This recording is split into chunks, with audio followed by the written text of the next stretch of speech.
సందేశం అందించవలసిందిగా కోరుతున్నాం.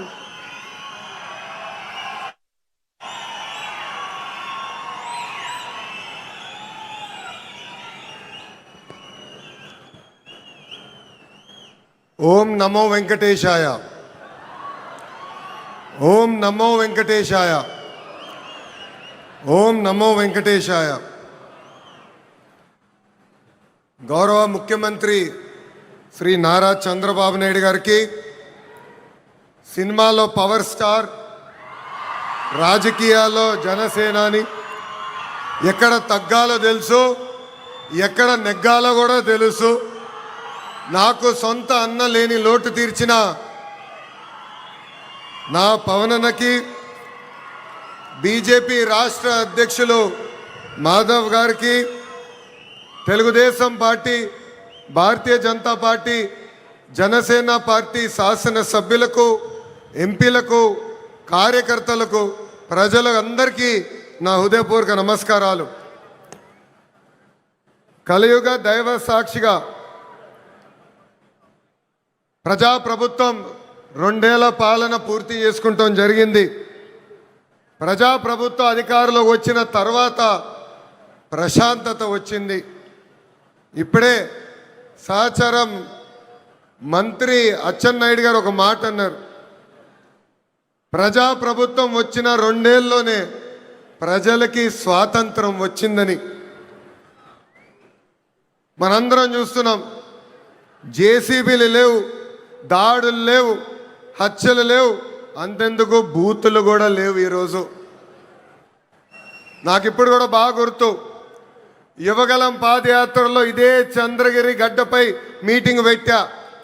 ఆనాడే చెప్పా, వెంకటేశ్వర స్వామి జోలికి వెళ్ళొద్దు, మాడి మసైపోతామని ఆనాటి ముఖ్యమంత్రికి నేను హెచ్చరిక జారీ చేశా. కానీ నా మాట ఇన్లా, దేవుడితో పెట్టుకున్నారు. ఇప్పుడు వాళ్ళ పరిస్థితి ఏంటో ప్రజలందరూ ఒక్కసారి ఆలోచించాలి. విశ్వవిఖ్యాత నడ సార్వభౌమ స్వర్గశ్రీ నందమూరి తారక రామారావు గారికి సీమ అంటే చాలా ప్రేమ. ఆనాడు కరువు వస్తే జోలు పట్టుకుని సీమ ప్రజల్ని ఆదుకున్న వ్యక్తి ఎన్టీఆర్. అంతేకాదు, తెలుగు గంగా గాలేరు నగర్ని ప్రాజెక్ట్ని తయారు చేసింది ఎన్టీఆర్.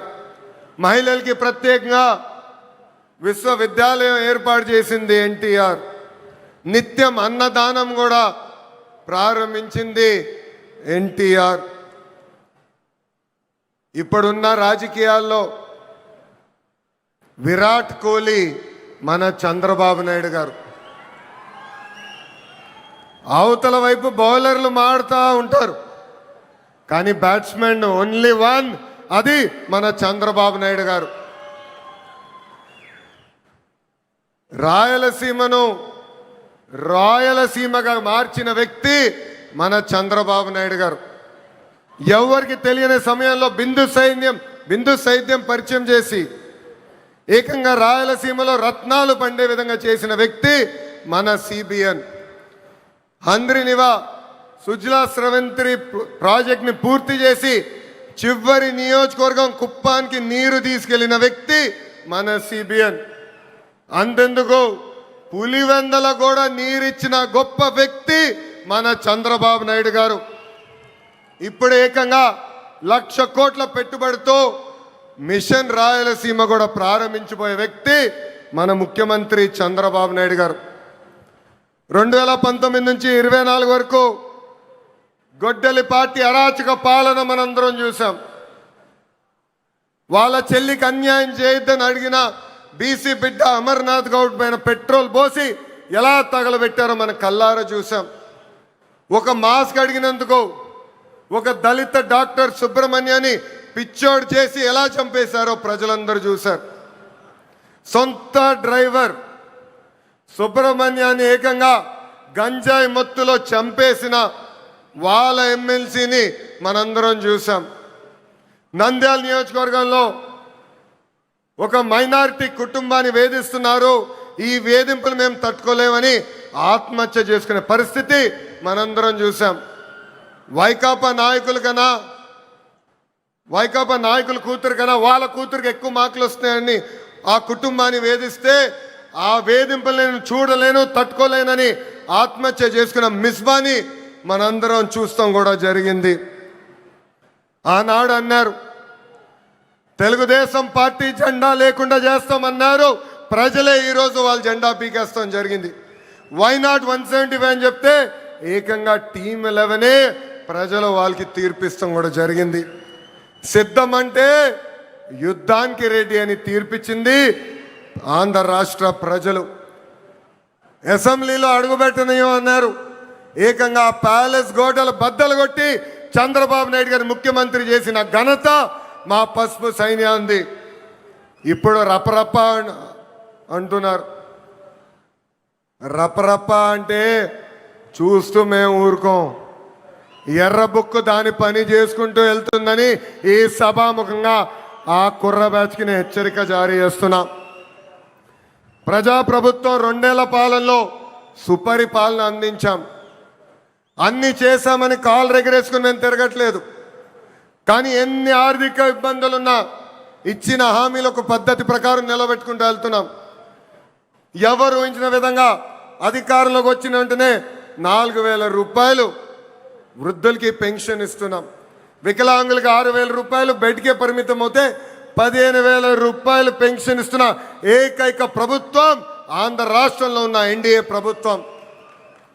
అంతేకాదు మూసేసిన అన్న క్యాంటీన్లు తిరిగి ప్రారంభించాం. డిఎస్సి ద్వారా 16,000 టీచర్ పోస్టులు భర్తీ చేశాం. 6,000 కానిస్టేబుల్ పోస్టులు భర్తీ చేశాం. ఏకంగా మన జాబ్ క్యాలెండర్ విడుదల చేసి సంవత్సరం పూర్తయ్యే లోపల 10,000 ఉద్యోగాలు కూడా భర్తీ చేసే బాధ్యత ఎన్డీఏ ప్రభుత్వం తీసుకుంటుంది.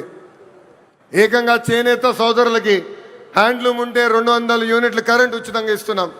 పవర్ లూమ్ ఉంటే 500 యూనిట్ల కరెంట్ ఉచితంగా ఇస్తున్నాం. ఆటో డ్రైవర్ల సేవలో ఆదుకున్నాం. మత్స్యకారుల సేవలో మత్స్యకారులను ఆదుకున్నాం. స్త్రీ శక్తి పేరుతో మహిళలకి బస్సులో ఉచితంగా ప్రయాణించే హక్కు కూడా ప్రజాప్రభుత్వం కల్పించింది. దీపం పథకం ద్వారా ఉచితంగా గ్యాస్ సిలిండర్లు కూడా మా తెలుగింటి ఆడబడుచులకి పంపిస్తాం కూడా జరుగుతుంది. ప్రజాప్రభుత్వం నినాదం ఒకటే, ఒకే రాష్ట్రం ఒకే రాజధాని కానీ అభివృద్ధి వికేంద్రీకరణ.